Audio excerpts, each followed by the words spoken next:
Assalamualaikum warahmatullahi wabarakatuh. Alhamdulillah rabbil alamin wassalatu wassalamu ala asyrafil anbiya'i wal mursalin sayyidina Muhammadin wa ala alihi wa sahbihi ajma'in, amma ba'd.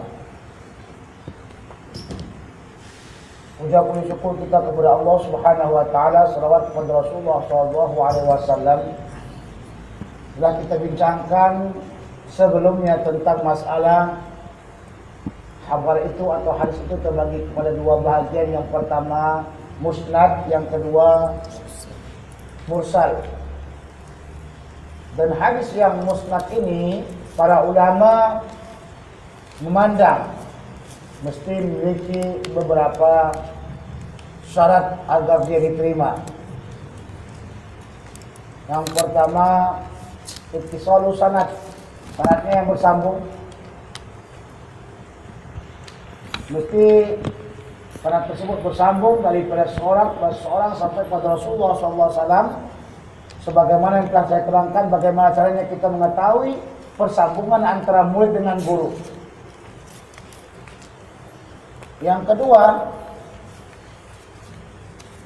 yaitu diriwayatkan oleh orang yang adil atau dinukilkan oleh orang yang adil, yaitu orang-orang yang tidak melaksanakan dosa besar dan tidak mengekang atau tidak senantiasa melaksanakan dosa-dosa kecil. Kemudian setelah itu yang dhabit, yang memiliki kekuatan hafalan, makna mengetahui kekuatan hafalan. Apabila ada hadisnya 100 hadis, maka hadis ini akan diletakkan kepada hadis-hadis ulama-ulama yang memang sudah terkenal ketikotannya, maka dibandingkan hadisnya dengan hadis ulama-ulama tersebut. Jika terdapat hadis itu 100 hadis, semuanya benar dan tidak ada yang salah, maka orang ini dianggap thiqah. Tapi jikalau sekiranya orang tersebut telah mengeluarkan hadisnya dibandingkan dengan ulama-ulama yang thiqah hadis tersebut, seperti hadisnya Imam Malik atau dikatakan dengan hadisnya Imam Zuhri, hadisnya Laits dan sebagainya, maka terdapat banyak kesalahan, banyak terdapat perbedaan hadis daripada hadis orang tersebut, maka dianggap ini adalah setengah daripada kedobitan atau dipandang dengan saduq. Nah, ini perlu kita mengetahuinya. Bagaimana kita anggap orang itu sahih, thiqah, dhabit, bagaimana? Dengan melagakan hadisnya kepada hadis orang lain. Sayyidah Aisyah radhiyallahu taala anha pernah berkata kepada Muhammad bin Qasim, kamu tanyakan dulu hadis ini kepada Abdullah bin Amr bin As ketika waktu itu dia pergi haji. Ditanyakan lafaz hadis tersebut, manakala tahun depannya Sayyidah Aisyah suruh lagi bertanya, ditanyakan kepadanya lafaz tersebut dan tidak sedikit pun bertukar atau berubah lafaz yang dibacakan sebelumnya dengan yang datang. Ini menunjukkan kepada kita tentang kedobitan seseorang yang memang ketika waktu membicarakan satu hadis, teks hadis tersebut tidak pernah berubah. Dan ini juga berlaku dengan syekh saya tentang cerita Syekh Abdul Hadi Quyubi, murid daripada Syekh Muhammad Abdul Wahab Al-Husafi. Banyak ulama sekarang yang mendatangkan kepada beliau ini mendengarkan tentang cerita beliau dengan syekhnya Syekh Muhammad Abdul Hadi Quyubi kepada Syekh Abdul Wahab Al-Husafi. Karena Syekh Muhammad Abdul Al-Sofi adalah guru daripada Syekh Hasan Al-Banna. Jadi saya mengambil riwayat daripada Syekh Muhammad Abdul Hadi Quyubi, dan Syekh Muhammad Abdul Hadi Quyubi meriwayatkan dan memang duduk mulazamah dengan Syekh Muhammad Abdul Al-Sofi. Jadi kemarin ketika datang Syekh Muhammad Awad Al-Libi, dia kata, benar, saya telah datang ke Syekh Muhammad Abdul Hadi. Saya merasa aneh, karena lapat yang disampaikan itu saya dengarkan daripada yang lain, daripada Dr. Ali Jum'ah, daripada yang lain-lain, lapatnya semuanya sama. Ini menunjukkan kepada kita betapa tingkat kedobitan seseorang. Tapi kalau hari ini dia bercakap, besoknya sudah berubah lagi, besok lagi telah berubah, alhamdulillah. Ini orang muhaffal namanya. Ya, ini mesti dobit, adil. Dobit dan adil ini diikat dalam satu kalimat thiqah. Kalau disebutkan thiqah berarti dobit, adil. Kalau anda bukan adil, belum lagi tentu dobit.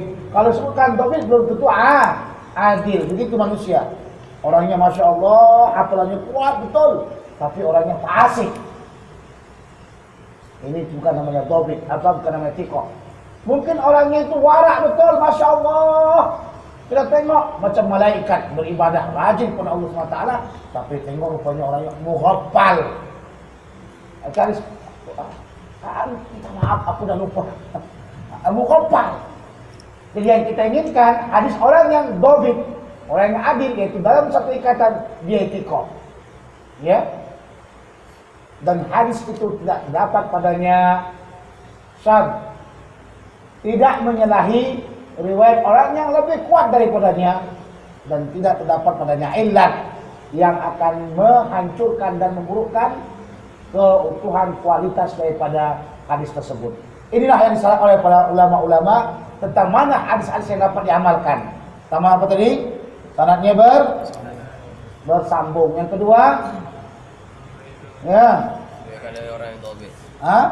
dibawa oleh orang-orang yang dobit, dan tiga, orang-orang yang adil, dan tidak terdapat pada hadis itu syadz, dan tidak terdapat hadis itu illat yang akan merubahkan kedudukan atau memburukkan kualitas hadis tersebut. Oke, inilah bagi mereka. Kemudian setelah itu masuk kita kepada permasalahan hadis, kalau kita katakan mursal. Saya tadi mengatakan, apakah benar pendapat daripada Imam Al-Baiquni yang mengatakan hadis mursal apa? Minhu sahabi saqat.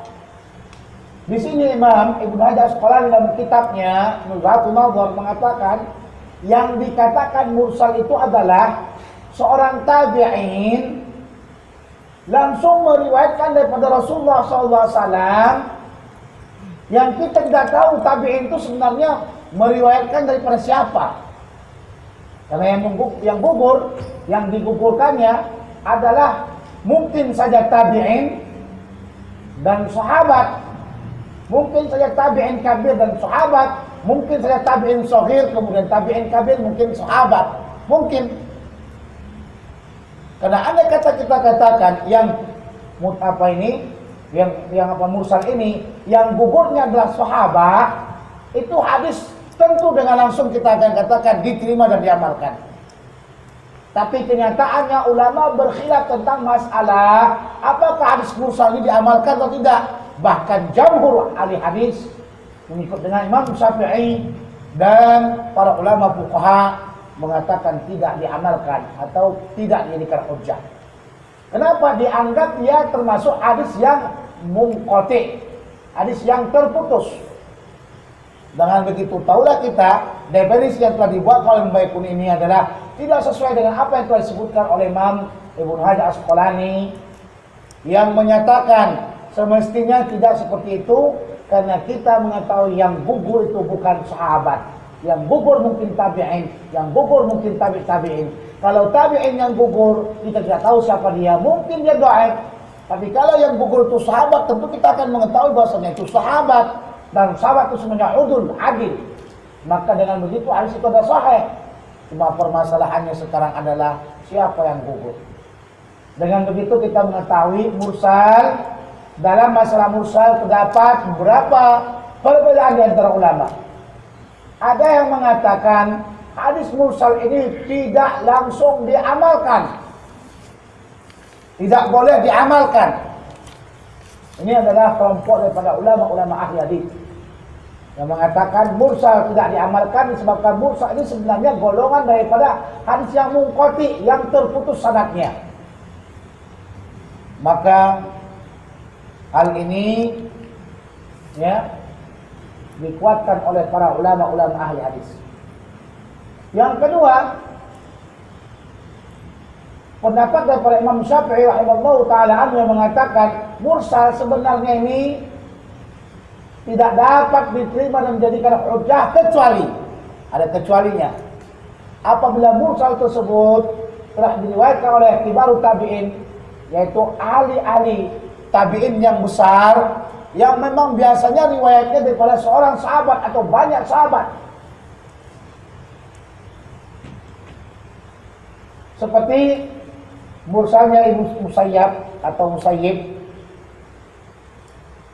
yang mana mursalnya itu apabila dilihat atau diperiksa, maka ada di sana sanad yang akan menyambungnya daripada siapa sahabat yang dibuangnya. Maka dengan begitu tahu kita penerimaan mursal dalam pandangan Imam Syafi'i karena adanya tarik jalan yang lain yang menguatkannya. Nah, maka yang ketiga pendapat Imam Ahmad, Imam Abu Hanifah yang mengatakan mursal itu dapat diterima. Imam Malik juga mursal itu dapat diterima kalau memang yang memursalkannya itu thiqah. Imam Abu Hanifah kata itu mursal diamalkan.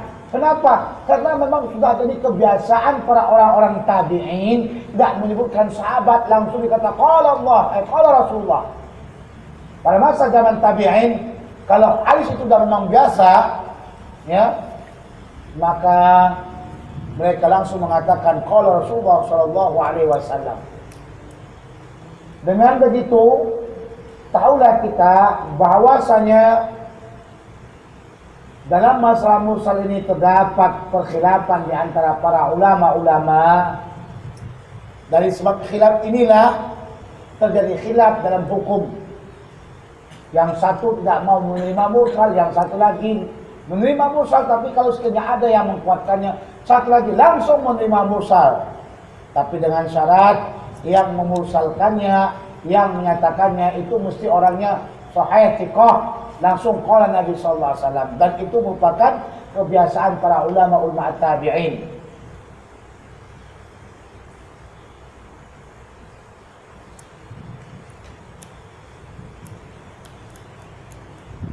Fa in kana min marasid ghairi sahabah, jikalau sekiranya mursal itu daripada selain sahabat. Bagaimana maksudnya? Oh, ternyata di sana juga ada mursal. Mursal yang pertama mursal sahabat. Yang kedua mursal ghairu sahabat. Hukum mursal sahabat maksudnya dia seorang sahabat yang mendengarkan kepada sahabat lain, tapi tidak dikatakannya sahabat itu dia langsung kata qala Rasulullah. Contoh riwayat Abu Hurairah. Abu Hurairah masuk Islam tahun ke-7, sudah masuk Islam tahun ke-7 Hijriah. Tentu yang sebelumnya dia tak dengar hadis yang lain, cuma dia dengarkan hadis itu daripada sahabat yang lainnya yang sudah awal masuk Islam.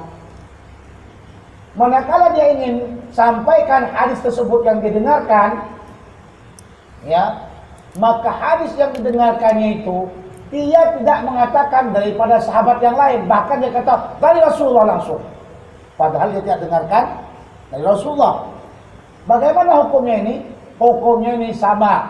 Hukumnya adalah hukum yang sahih, ya, karena setiap sahabat itu udul, setiap sahabat itu adil. Dengan begitu mursal sahabat itu diterima jadi hujjah. Yang kita bicarakan tadi itu adalah mursal ghairu sahabat, yang bukan sahabat, itu tidak boleh dijadikan hujjah kecuali Imam Syafi'i dia memiliki tarik yang lain yang menguatkannya. dan dia merupakan seorang tabi'in kabir yang memang biasanya meriwayatkan daripada sahabat. Andaikan katanya mursal bukan sahabat, falaisa bihujjatin, karena dia tidak jadi hujjah, tidak boleh jadi hujjah. Kenapa? Karena mungkin yang jatuh itu orangnya adalah orang yang majruh, orang yang dhaif. Mungkin yang jatuh itu adalah orang yang dhaif, bukan orang yang thiqah. Tidak ada ihtimal tasaqatul istidlal. Apabila datang ihtimal mungkin, maka tidak boleh dijadikan dalil. Yang jatuh ini kita nggak tahu siapa dia. Jadi kalau yang jatuh tidak tahu kita siapa dia, kita kata oh mungkin si Polan, mungkin si Polan. Nah si Polan tersebut tidak tahu kita tentang bagaimana ya identitasnya, tentang kedobitannya, tentang kewarakannya sebagainya. Illa marasid Sa'id bin Musayyib, kecuali marasid hadis-hadis mursal yang telah diriwayatkan oleh Sa'id bin Musayyib. Beliau merupakan seorang tabi'in, menantu daripada seorang ulama besar, yaitu Abu Hurairah. Jadi kalau sekiranya kamu nanti ingin jadi ulama, memaksa oleh ulama, kawin dan carilah ya anak ulama. Nah, itu saya bercita-cita seperti itu sampai sekarang tak dapat. Susah banget. Kadang anak ulama tapi nggak jelas. Kalau sudah nggak dapat lagi kawin saja sama siapa aja, asalkan jangan kawin sama himar. Jadi Sa'id bin Musayyib ini menantunya siapa? Menantunya Abu Hurairah. Masya Allah, pantasan alim. Menantunya seperti Syekh saya, Syekh Usama Syekh Azhari, itu menantunya Syekh saya, Syekh Yusri Rusdi. Banyak ulama-ulama dahulu yang dianya adalah menantu ulama besar. Contoh Syekh Abdul Majid Al-Husaini, wakil Azhar dahulu. Pamannya Syekh saya Muhammad Mahmud Abu Hasim, itu menantunya Syekh Abdul Halim Mahmud, Syekhul Islam, Syekh Azhar Syarif. Biasanya kalau sudah anak istri perempuan itu anak ulama, maka akan keluar juga anak ulama. Nah, itu biasanya ya. Ada juga ulama kawin dengan anak ulama, keluar siapa? Asy-syaitonir rajim. Ada juga ya. Tapi kita berusahalah mencari apa? Ada kita kadang-kadang perempuan itu orang biasa kita kawin nih, tiba-tiba anaknya dia alim kabir. Ya.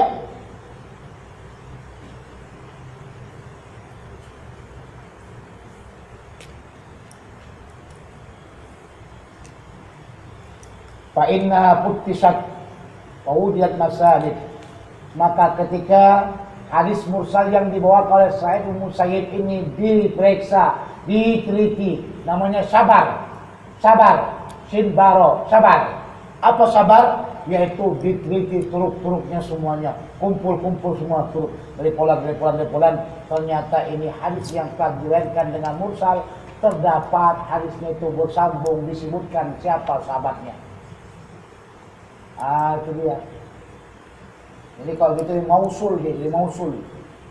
Hadis itu telah bersambung kembali, walaupun telah dicampak sahabatnya. Tengok lagi daripada kita yang lain, ternyata dapatlah kita melihat itu hadis bersambung.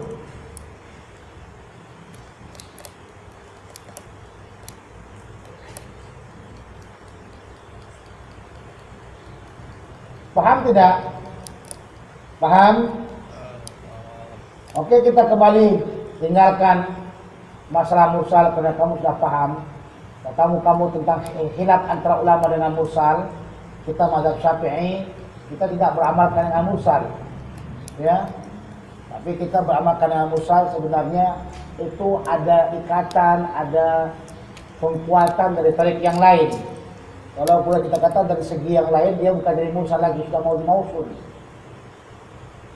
Wa an'anatu, dan an'anah itu merupakan gabung daripada an. Dan hadis an'anah tadkhulu 'ala al-isnadi, yang masuk kepada isnad.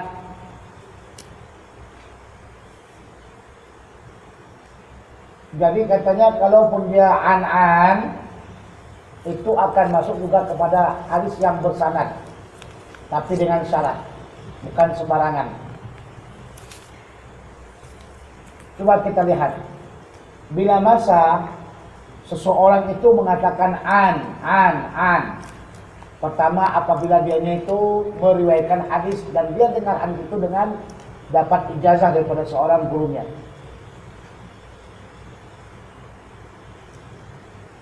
Contoh, ketika kamu melihatkan kitab ini, Waraqat, kamu datang setengah. Dari awal kamu nggak datang. Dari awal ke setengah itu kamu melihatkan dengan an. Dan dari pertengahan kepada atas kamu melihatkannya dengan apa? Samaan. Manakala kamu melihatkan yang awal sampai tengah, kamu akan katakan an syekhi. Tapi ketika kamu melihatkannya di atas, kamu akan katakan haddatsana. Ini sangat penting. Inilah cara penuntutan ilmu yang sebenarnya. Al-ilmu la yu'khadhu min Facebook. Ilmu tidak diambil daripada Facebook, wala yu'khadhu min Google, dan juga tidak diambil daripada Google, walakin yu'khadhu min afwahil ulama, akan tetapi diambil daripada mulutnya ulama. Jangan sebab kita kata haddatsana Google, wala haddatsana Facebook. Enggak, salah. Di sini diajarkan kembali kepada kita bagaimana caranya at-tahammul wal ada. Jadi Imam Al-Haramain ini mengajarkan kepada kita at-tahammul dan ada. Kalau riwayatnya itu an, itu diterima dengan syarat. Kenapa dia riwayat an? Pertama, dapat ijazah, bukan didengarnya, bukan dibacanya. Dapat ijazah. Atau dianya itu dimunawalahkan dengan ijazah. Ini ada buku hadis. Saya munawalahkan sama kau. Munawalah artinya menyerahkan dengan ijazah keizinan. Saya munawalahkan dengan kamu kitab ini. Nah, kitab yang dimunawalahkannya kamu tak boleh gunakan akhbarana, haddatsana. Kamu mesti menggunakannya dengan an. Atau boleh kamu gunakan nawalani fulan, nawalani syekhi. Sudah? Itulah kamu gunakan an. An ini boleh diterima muttasil bersambung dengan syarat orang tersebut bukan ahli apa? Apa? Kasih tahu Pak Kuat. Patah. Ada apa? Pasik. Pasik ya? Betul pasik.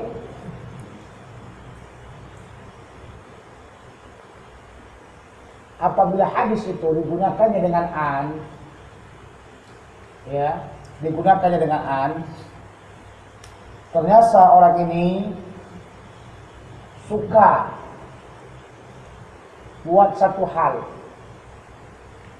Apa halnya itu?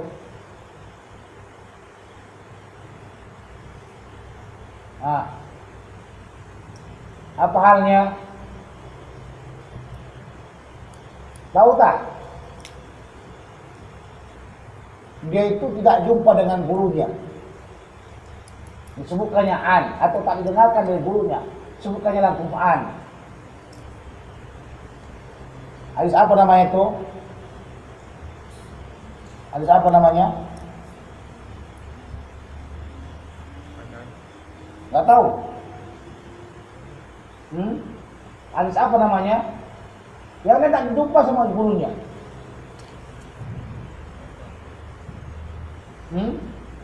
Banyak sangat sudah diapakannya, dimakannya saya tuh kuning namanya dah.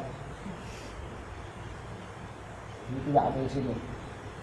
Allahumma shalli ala sayyidina Muhammad wa ala ali sayyidina Muhammad. Allahumma shalli ala sayyidina Muhammad wa ala ali sayyidina Muhammad. Allahumma shalli ala sayyidina Muhammad wa ala ali sayyidina Muhammad. Allahumma shalli ala sayyidina Muhammad wa ala ali sayyidina Muhammad. Dah. Orang tersebut suka membuat tadlis. Tahu dapat.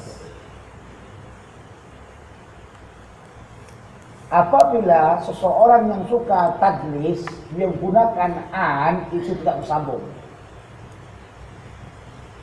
Paham? Karena orang yang tadlis ini suka dia apa? Meriwayatkan satu hadis, Kemudian setelah diriwayatkan satu hadis, diriwayatkan daripada siapa? Gurunya. Malu dia nak diriwayatkan gurunya, mungkin kena dhaifnya guru tersebut, mungkin kena apa? Gurunya masih kecil lagi dibandingkan dia, dan sebagainya. Dinaikkannya ke atas. Apa namanya? Daripada guru daripada gurunya. Ini namanya tadlis. Ya, namanya apa? Tadlis.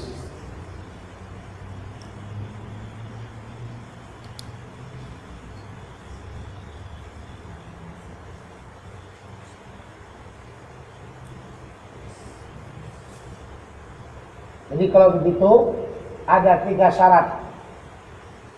Ada 3 syarat mu'an'an ini. Ada 3 syarat mu'an'an ini boleh diterima. Yang pertama, orang yang membuat hadis itu mu'an'an bukan orang yang suka mudallis, mutadlis. Bukan suka tadlis. Ya. Yang kedua, mungkinnya berjumpa antara si perawi dengan gurunya.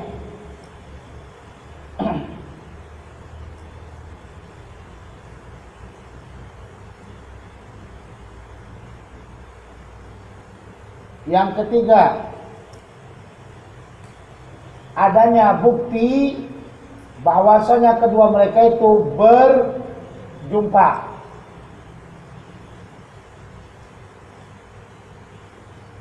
Ini syarat Imam Bukhari, dan Imam Bukhari memiliki syarat yang sangat ketat. Bukan setakat mungkin berjumpa, tapi mesti ada tabik menunjukkan dia itu berjumpa. Sudah?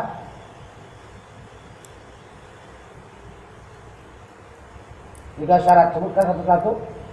Satu, apa? Bukan seorang yang tadlis. Orang itu tidak apa? Tadlis. Yang kedua, perawi itu mungkin berjumpa. Yang ketiga, ada yang sabit atau yang menetapkan mereka itu boleh berjumpa, tanda bukti dan sebagainya. Sudah? 3 bahagian.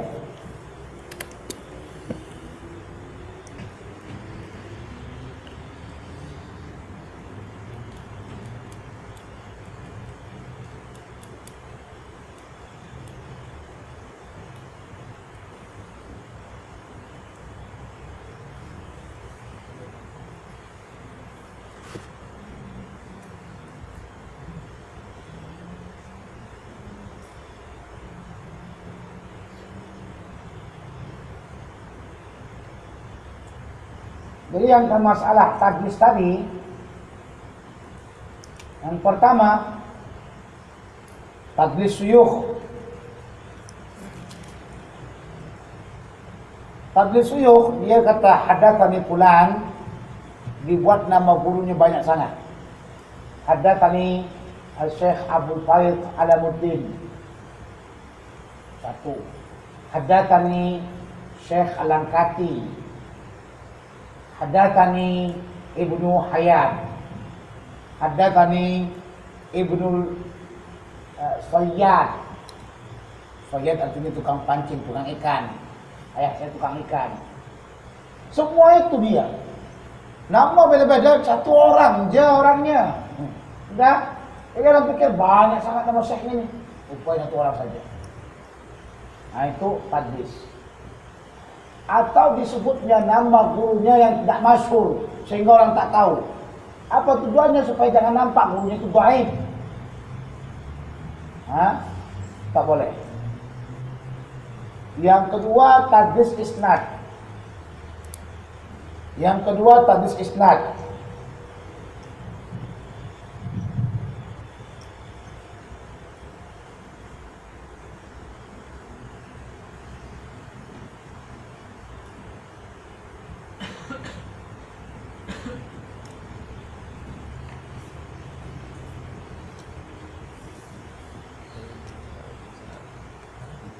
Hadis isnad ini adalah dia dengarkan hadis daripada gurunya. Memang jumpa, tapi sebagian hadis dia tidak dengar. dibuatnya begini, haddatsana fulan, gurunya itu. Tapi hadis itu tak dengarnya. Digunakannya dengan kalimat an fulan. Dia tak dengar dari gurunya. Ya, an fulan. Dia tak dengar daripada gurunya. Kenapa digunakannya an? Karena kalau disebutkannya an, namanya membuatkan kesamaran kepada orang bahwasanya dia itu mungkin mendengar. Kalau digunakannya haddatsana itu sudah apa? Pendusta. Dan ini tidak termasuk lagi tadlis orang yang thiqah. Jadi gunakannya an. Sudah. Setelah digunakannya an, orang akan tengok, oh ini mungkin dia dengar memang juga daripada syekhnya. Contoh seperti kitab Muwatta. Kitab Muwatta yang kita gunakan sekarang ini apa? Riwayat Yahya bin Yahya Al-Laitsi. Itu semuanya kecuali beberapa hadis dia dengar daripada syekhnya Imam Malik. Dan beberapa hadis tersebut dia tak dengar langsung pada Imam Malik, tapi digunakannya kepada siapa? Daripada muridnya Imam Malik baru kepada Imam Malik. Ini namanya orang terpercaya, tidak ditadliskannya. Dimasukkannya ke sanad riwayat pada muridnya Imam Malik baru langsung pada Imam Malik. Padahal kalau mau dia langsung dibuatnya an Malik. Kan gitu. Sangka orang, oh ini hadis yang didengarkannya juga. Ya kan? Tapi dalam ilmu hadis tidak boleh begitu. Kalau dibuatnya an Malik, ini tadlis, karena itu hadis tidak didengarnya. Paham? Contoh Syekh Muhammad Nuruddin. Syekh Muhammad Nuruddin itu murid daripada Syekh Hasim Padang. Nah, suatu ketika kalau kita dengarkan hadis musalsal sebahagian daripada beliau, maka dia akan mengatakan haddatsani Syekh Yasin Padang atau akhbarani. Tapi manakala pernah kami minta kepada beliau musalsal tasbih, maka dia mengatakan akhbarani Syekh Mahmud Said Mamdu qala haddatsani bihi Syekh Yasin Padang. Ya. Dia ambil daripada muridnya Syekh Yasin Padang. Kalau dia ingin kata an Muhammad Yasin Padang, tapi orang ahli hadis mesti siqah, nggak boleh berdusta. Andaikan digunakan an Muhammad Yasin Padang, berarti itu sudah tadlis, karena hadis itu tak dengar. Paham? Tapi beliau gunakan an apa? Mahmud Said Mamdu qala. Nah, begitu. Dengan begitu kita tahu bahwasanya tidak setiap murid akan mendengarkan daripada gurunya. 20 tahun kamu duduk dengan seorang syuyukh, mungkin tidak setiap hadis diriwayatkan. Saya punya murid, sebagiannya telah mendengarkan 60 musalsal dari saya. Sebagiannya ada yang mendengarkan daripada saya 80 musalsal. Bagaimana murid-murid saya yang ada di Pakistan dahulu, mereka orang-orang Pakistan itu mendengarkan 80 musalsal. Ada yang sampai 100 musalsal mendengarkan daripada saya. Tapi ada juga yang mengaji, sudah berapa dapat kau dengar musalsal daripada saya? Cuma 3 syekh. Kalau digunakannya semuanya, ada kitab saya musalsal, digunakannya aku dengar nih, ini tadlis namanya. Paham? Dengan begitu ulama ahli sanad berhati-hati. Dan ahli tadlis ini kalau meriwayatkan dengan kalimat an, umpamanya kita dapatkan tahdid, mudallis, seorang yang suka tadlis. Kalau riwayatnya menggunakan lafaz an, langsung dhaif. Ya. Ini umpamanya ini, siapa namanya ini? What is your name? Mr. Mu'adz bin Jabal. Mu'adz ini terkenal ahli tadlis, mudallis dia. Tiba-tiba dia kata an fulan. Itu hadisnya dhaif. Dhaif. Tapi ketika Mu'adz mengatakan akhbarana atau haddatsana, dia ini thiqah. Maka hadisnya sahih. Paham? Ahli tadlis, ahli mudallis, kalau dia kata an, dhaif langsung. Tapi kalau dia kata akhbarana haddatsana, hadisnya sahih. Paham? Itu kebutuhan kawaid yang perlu kita hafal. Wa idza qara'a asy-syaikhu, apabila syekh membaca dan muridnya mendengarkan, yajuzu lirawi ayyakul, maka bolehlah si perawi mengatakan haddatsani au akhbarani. Apabila sang perawi ketika mendengarkan hadis itu dengarnya daripada lafaz gurunya, maka dia boleh mengatakan haddatsani atau akhbarani. Ini pendapat Imam Malik. Imam Syafi'i mengatakan orang yang mendengarkan lafaz syekh dia mengatakan haddatsani. Dan ini yang paling banyak diamalkan.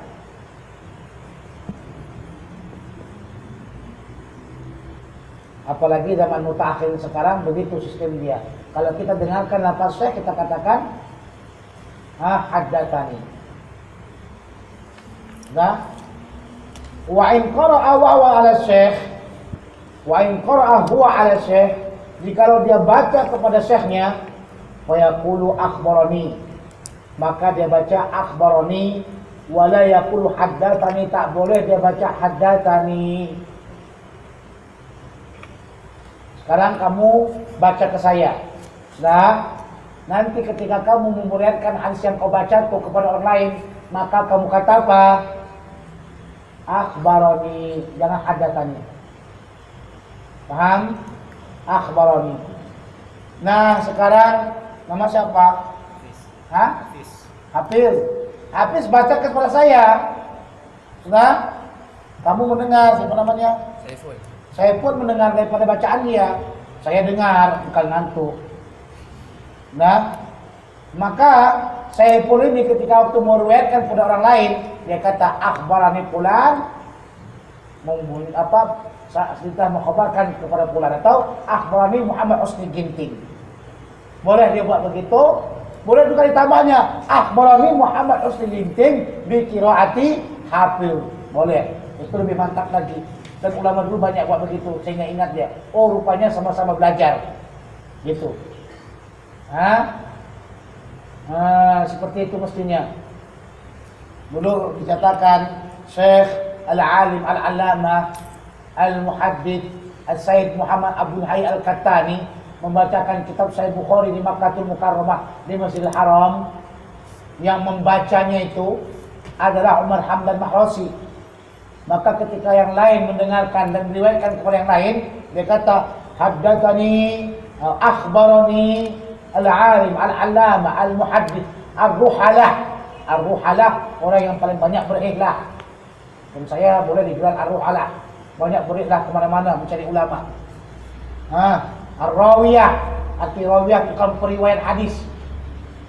Saya juga digelar ar-rawiyah karena meriwayatkan hadis banyak kepada berbagai macam bangsa negara. Malaysia, Indonesia, Singapura, Brunei, Pakistan, India, Mesir, kemudian Libya dan sebagainya. Ar-rawiyah makna pangkatnya. Ar-ruhalah bukan pergi kemana-mana cari ilmu. Cari ilmu baru kata ruhalah. Kalau cuma mencari kerja bukan ruhalah namanya. Nah, ini istilah di kalangan ulama-ulama. Al-Sayyid Muhammad Abdul Hayy Kattani bi qiraati Umar Hamdan Mahrosi. Masyaallah. Begitu dia. Ya. Tidak boleh kita gunakan kalimat haddatsani.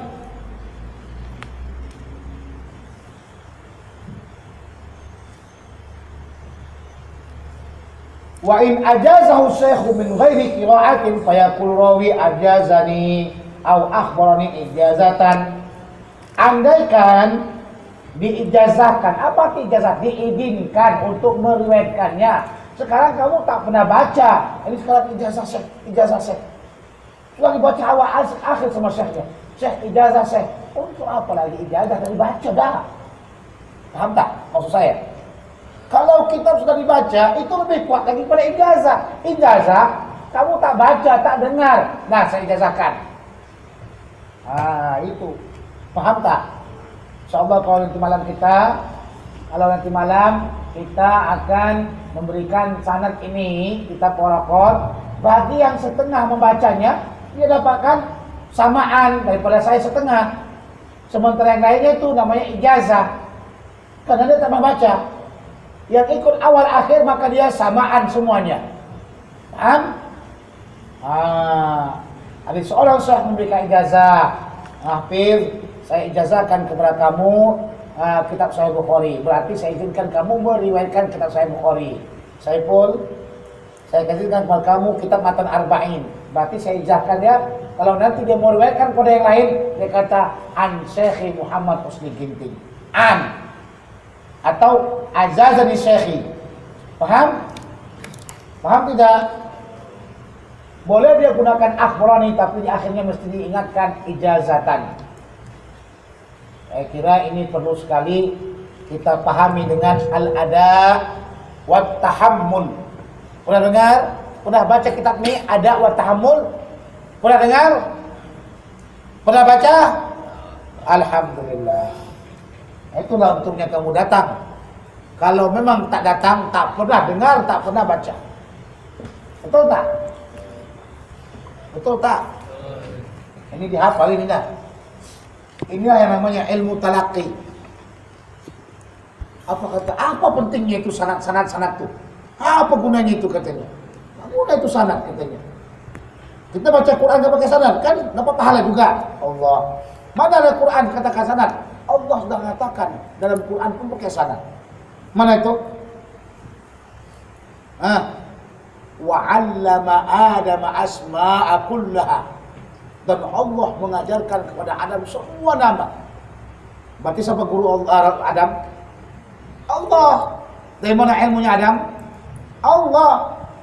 Kau berguru sama siapa? Facebook. Ini yang jadi sesat nih. Jadi ada gurunya, wa 'allama Adama asma'a kullaha, tsumma 'aradahum. Di sini yang Arab. Arab itu apa Arab? Nanti kita bicarakan. Pertama, ada wa tahammul.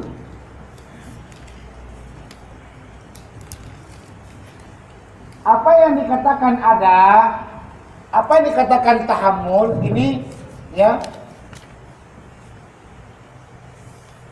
terdahulu dari sesuatu. Al-ada artinya pelaksanaan, penyampaian. Apa yang mau disampaikan? Yang disampaikan yang telah kau terima. Paham?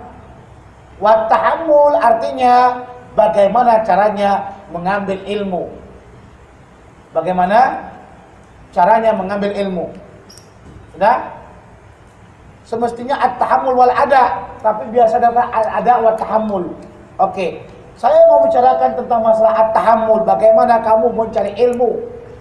Dalam Islam mencari ilmu itu ya ada 8 cara, tapi 3 cara itu tidak diterima dan ditolak oleh para ulama-ulama. Jadi saya akan ceritakan kepada kamu yang berapa sajalah. Yang pertama, at-tahammul, cara untuk menuntut ilmu adalah as-sama', mendengar daripada lafaz guru. Jadi kalau kamu baca kitab Matan Arba'in, Sahih Bukhari, kamu dengarkan guru kamu membacanya. Qala akhbarna fulan, qala hadatsana fulan, qala an. Itu kau baca, kau dengarkan, maka ini namanya sama, mendengar. Jadi begitu tahammul kamu dengan sama. Saya mau tanya, sekarang kamu punya pengajian sama saya, tahammul kamu dengan apa? Hah? Dengan sama. Karena saya baca. Sudah? Nah, kalau kamu punya tahammul dengan sama, maka kamu mesti menggunakan lafaz haddatsana.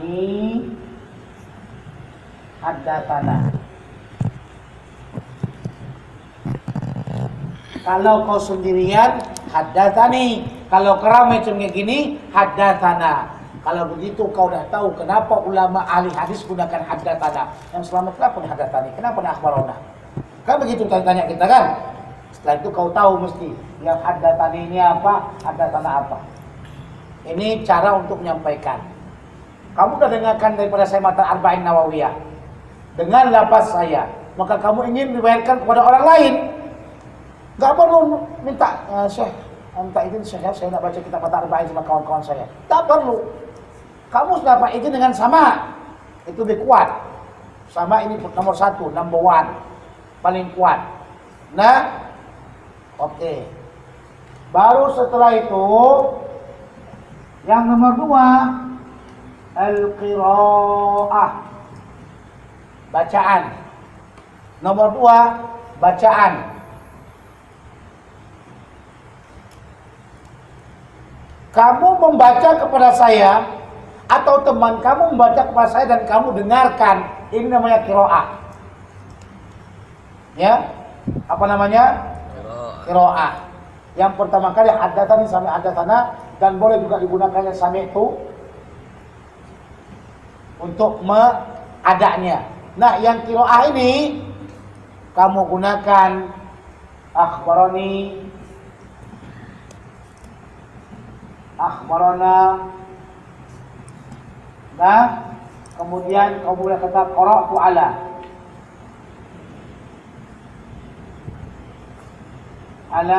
Muhammad.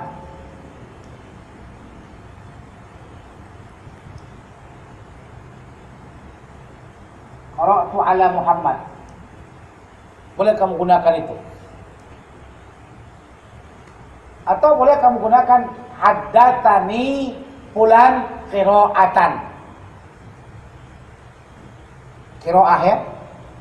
Saya pun baca sama saya, habis dengarkan bacaan dia, maka ketika waktu memulaikan dia kata akhbarani Muhammad bi qiraatiha Saiful. Boleh? Paham? Terkadang-kadang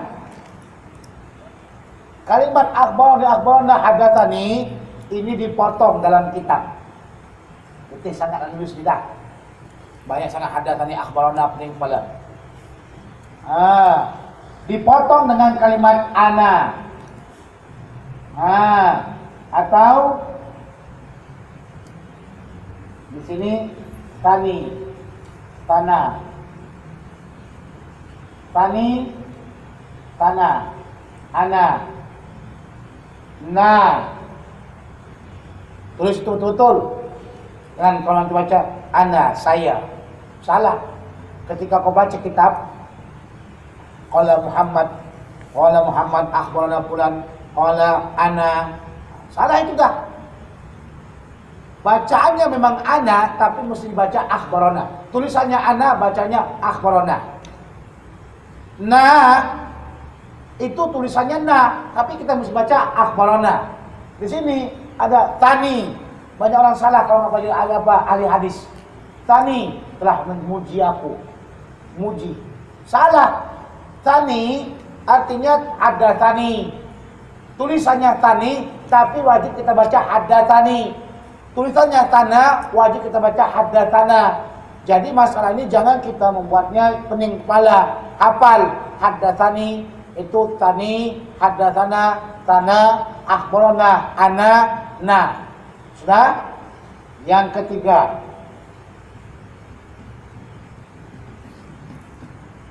al-arab. Al-arab adalah kamu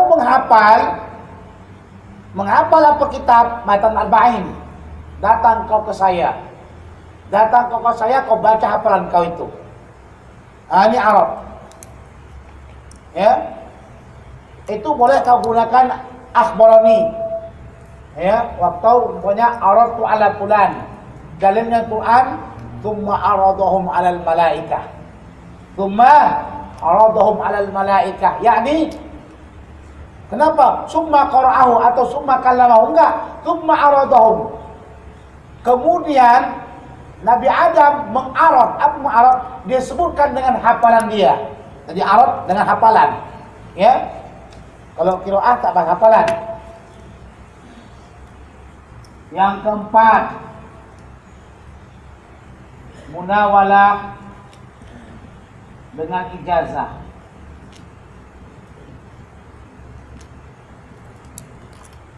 Mana munawalah? Ini kitab saya serahkan, tapi berlapaskan ijazah. Nah, anak muridku, ku munawalakan kitab ini dengan ijazah, kau riwayatkan dari saya. Maka dia boleh mengatakan nawalani syaikhi, nawalani syaikhi.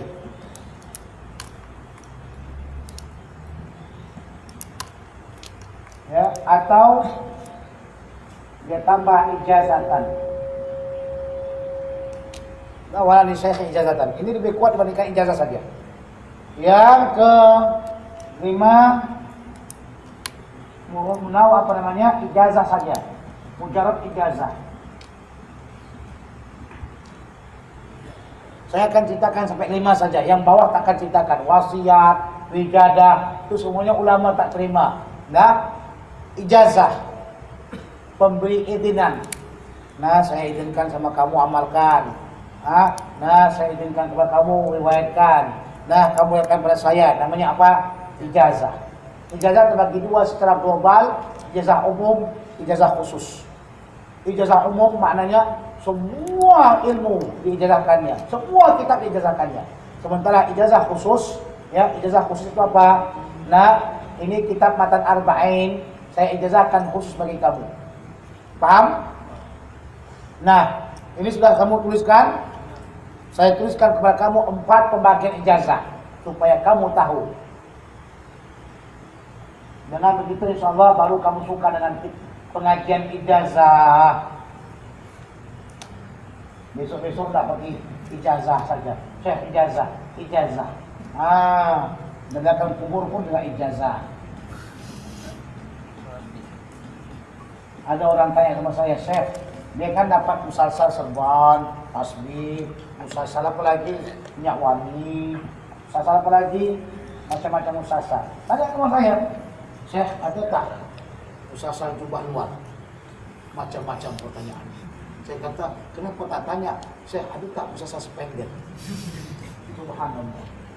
Al-ijazah sebagai 4. 1. Al-mu'ayyan lil mu'ayyan.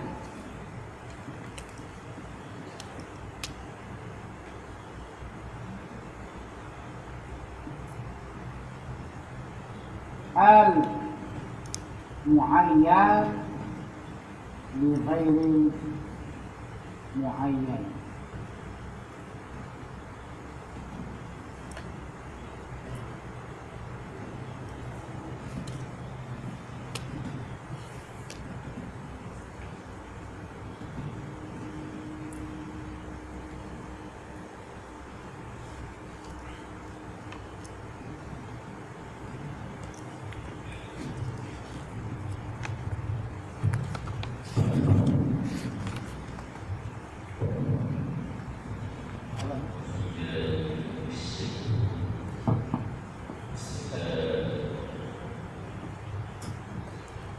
Kita sholat dulu.